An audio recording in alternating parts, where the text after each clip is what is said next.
il faut apprendre la science. Il faut savoir, mes frères et mes sœurs, que apprendre la science est une obligation en islam. L'islam ne te laisse pas le choix d'apprendre ou ne pas apprendre.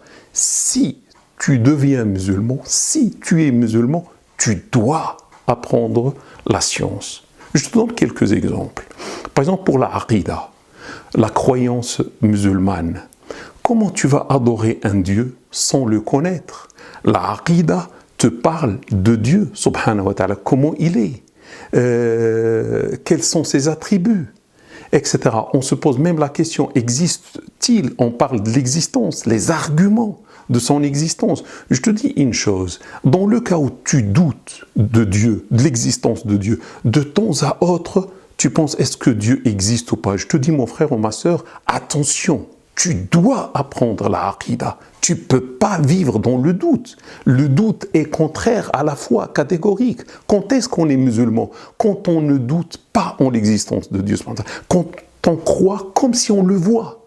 Donc si j'ai le doute, si quelqu'un parmi nous a le doute, il doit apprendre cette science de aqidah qui élimine le doute.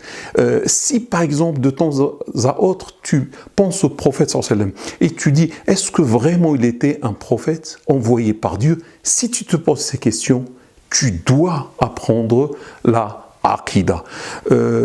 Et la aqidah, c'est l'étude, c'est parler de Dieu subhanahu wa ta'ala, de ses attributs, de son existence, etc.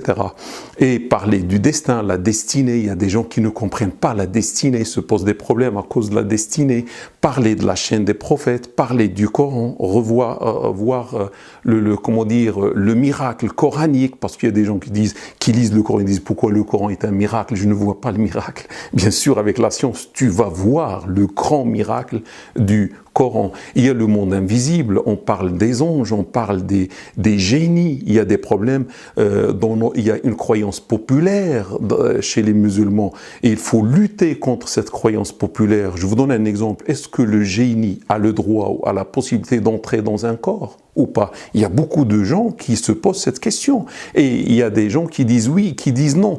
Que dit l'islam en tout ça? Il y a après, dans la tombe, y a-t-il un châtiment ou pas? Tout ça, ce sont des sujets de la aqidah et il faut traiter tous ces sujets.